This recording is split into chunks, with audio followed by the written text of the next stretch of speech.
Hello everyone, this is Erik, the Asian movie enthusiast, and this is my review of Godzilla vs. Kong 2021. And since I've reviewed every other live-action Godzilla film on this channel recently, I can't stop now. Gotta watch and review the new one. So 5 years after Godzilla killed his extraterrestrial nemesis Ghidorah, he and Kong are currently the last known active titans on Earth. And on Skull Island, the climate has been destabilized, and Monarch now watches over Kong, who resides within a giant dome. Meanwhile, Apex Cybernetics executive Walter Simmons intends to harness the power of an energy source in the hollow Earth to create a superweapon, so he manipulates Kong's human friends to lead him to it. Now, first of all, I like the performances by most of the actors in this. I think they did a good job. Don't really have too many gripes in that regard. I think a few of them might have been kind of bland, but most of them did a good job, so I'm good with that. The story in the movie is kind of a mixed bag. You know, on its surface, this is a fairly complicated premise that involves a bunch of characters. That's what it seems like near the beginning. But in terms of its actual execution, it's actually fairly simplistic, and the individual elements are not really fleshed out very well. If you're hoping for some like backstory regarding the Hollow Earth or Shun Oguri's character who plays Ren Serizawa, don't even bother expecting that going into this film because it's almost non-existent, the development of those particular things. Now, I do like the recruitment sequence near the beginning. You know, you have this dude named Nathan Lind who kind of tags along with Kong and his human friends to the Hollow Earth, and you know, I like that scene early on. It gives some information about Apex, kind of what they're going for, some of their goals that they're attempting to accomplish in the film. But then on the other hand, you get this lady, Eileen Andrews, and she's kind of like, she watches over Kong and the little native girl who's like her adoptive daughter, I think, and she decides at one point, like she's the one who decides that they're going to, I guess, release Kong and use him to go to the Hollow Earth and do what they need to do. And that scene happens very early on in the film. But I just found it really odd that, like, this one person was in charge of, like, this huge operation. It's not like this person had to call up to, like, the president or, like, call to, like, the United Nations or something. Like, hey, can I get permission to, like, release Kong from this, like, domed prison? Like, she could just do it whenever she wants, apparently. So yeah, that was kind of odd. And also there's like a military transport that's like assisting them as they're kind of transporting Kong to like certain areas on the planet. I'm like, so wait, so they have military assistance as well? Like, the whole situation's very kind of foggy, and it doesn't really explain very much at times. But it's not a big deal as long as the film has enough action. Although I did feel, and some people don't feel this way, but I do, I did get a little bit of some plot filler fatigue in this film. It first started to creep up around the 30-minute mark, and you get this like character named Madison Russell and this other dude named Bernie Hayes, and they're teaming up for like a side plot. And I didn't really feel like that side plot added much to the film. There's a little bit of I guess odd humor at times that's thrown in there. And overall, I did feel like the pacing was a little bit of a problem in this film. It moves quickly at times, but other times it really does seem to drag. And this is the reason why. And I haven't heard anyone mention this in their review, but it did kind of bother me. There's quite a bit of time in this film that's spent on characters traveling. You know what I mean? Because they got to go to different places in the world or beneath the earth, whatever. Lots of traveling sequences. You know, a lot of scenes of characters kind of looking out the window, like in awe of like the environments. You know, a lot of emphasis on environments in this film, which is kind of neat. But still, I felt like after a while, I'm like, man, how much traveling are we gonna do in this movie? I felt like I was on like a train or something, waiting to get to my destination. So I felt like that was, they overdid that a little bit. So much so, in fact, I think the plot itself is really just kind of summarized in exposition form a few times in the movie, and like that's it. Like you don't see the story like develop as they're doing their exploration or as they're kind of as things are moving along. It just kind of drops some exposition here, some exposition here, and some exposition here, and like that's all you get. And the rest of the film that's not action is traveling sequences. So I thought that was kind of a problem. There's a technology jump in this film that's completely ridiculous when you compare it to the prior films in the Monsterverse. I don't really care that much. There's some really just insane stuff. Like stuff you might see in the year 2500. Like if we're lucky. So they really jumped the technology. But it's whatever. I mean, it's a Godzilla film. They do that in the original Japanese series anyways. But what they do now, if they do end up making another film in this Monsterverse, they're free to do whatever they want. Because they jumped the shark with this sucker. I mean, the stuff that happens in this movie is so ridiculous. If you think about it for 2 seconds, your head will explode. And, it's a little distracting at times, but it's kind of entertaining too, So I kind of like that, to be honest with you. I do like the sound design. I'm a sucker for like audio dropping into complete silence, and they do use that a few times in the film. The score is a little bit kind of forgettable.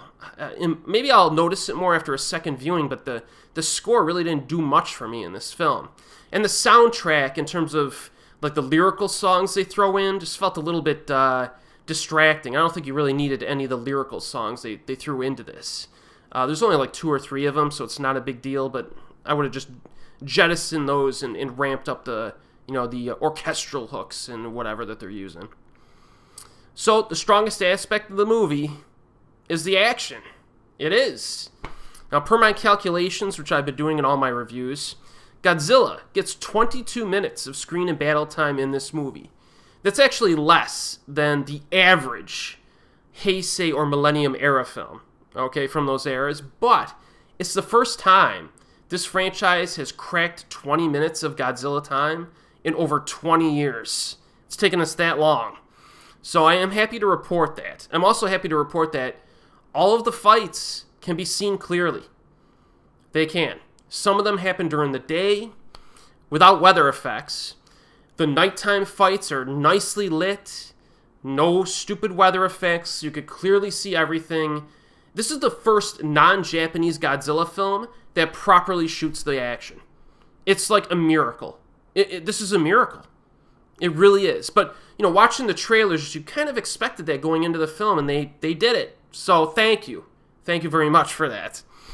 Now I'm going to give a few little details regarding some of the fights, because I got to, because that's what I do in these reviews. So if you haven't seen the film yet, just go watch the film, and then you could come back or whatever. But I moderately recommend this film. So, Godzilla shows up around the 10-minute mark. That's pretty early for this franchise. And it's a legit attack sequence. So that's good. You know what I mean? It's against the Apex Cybernetics research facility. Kind of short, but it gives us some pretty good destruction. Then we get to like the 40-minute mark. Godzilla shows up, and we get a fight between Godzilla versus Kong at the 40-minute mark. That's a lot quicker than the original 1962 film, by the way. Kong's getting transported, and it's an ocean fight, in the ocean and on the ships and stuff like that. It's pretty cool. Military gets involved a little bit. I like how Godzilla tries at one point to drown King Kong in the water, it makes sense. It's a good tactic. It's just some good stuff here. Now, there are some military tactics that are used in this scene. I'm not sure they were logical. I'm still trying to figure those out. I'm not sure they made much sense. And they kind of worked. But whatever. Not a big deal. Maybe I'll understand it more after a second viewing. Later on, Kong fights something called a Kozuki. I think it's also called a war bat, if they're the same thing. Basically kind of like a big snake with like cobra wing, they're like wings or something, but they don't really fly that much. I don't know how to describe them. Kind of a cool kaiju to create, but the scene doesn't really last that long. Unfortunately, pretty short. And the finishing move, it's pretty neat. I like the finishing move in that scene and the subsequent ceremony that's performed. That's all I'll say. And then we get a scene of Mechagodzilla, who of course shows up in this. It's like the worst kept secret ever, right? And he executes a giant monster for like practice, and it's pretty awesome because it's really bloody. You know, I love it when monster blood and gore are shown in these films, and that was pretty cool, man. It was pretty brutal. I liked it. And then we get the big finale later on. You know what I mean? Big showdown. You're in neon lit Hong Kong. You know what I mean? It looks cool. It's an entertaining scene. It goes on for a little while. You know, you get Kong gets like a special weapon, and at one point he's disarmed, and Godzilla just goes all out with his atomic breath, which makes sense. You know, some of the fighting in this film actually does make strategic sense from the monster's perspective. Because a lot of times you're wondering, well, why wouldn't Godzilla just always use his atomic breath and just destroy this freaking King Kong, right? Well, they kind of work with that in this film, and I think that was a good idea. And that was a pretty cool scene. You know, Kong's just trying to avoid the atomic breath for like a while, and that was pretty cool. I like that. And then you get a second phase, you know what I mean, when the Mechagodzilla shows up, and you get some good fighting with that. And I'd say the Mechagodzilla in this film is actually kind of intimidating. It's pretty intimidating, man. It gets a lot of shots in, and it looks like it's pretty tough to take down this thing. So I kind of like that. You know, it didn't just show up and just get annihilated immediately. So it's, hey, but I will say this. There's a really stupid scene involving a control panel. I'm like, really?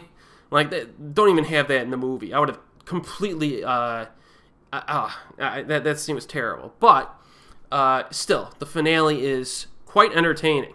So this movie does deliver enough good quality action to earn a pass grade by itself.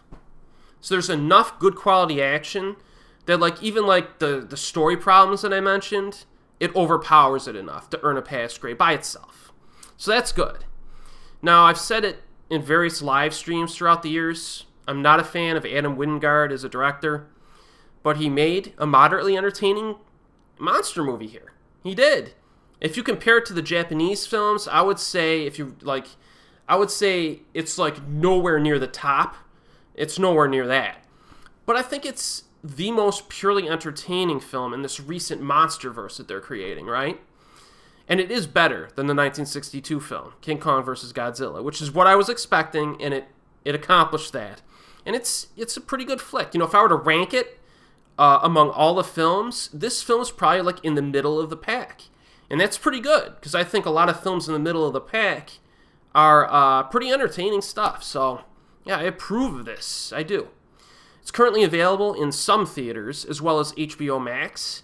And I might do a few more videos on Godzilla in the next few weeks. I might actually rank all 33 live-action films. I might do that. And I might do a video analyzing the screen and battle time for all of those films as well, just to have a little discussion and point some stuff out that I want to point out. So, yeah, hey, if you're a Godzilla fan, check this out. I think it's got enough to earn your interest. And as always, I will see you next time.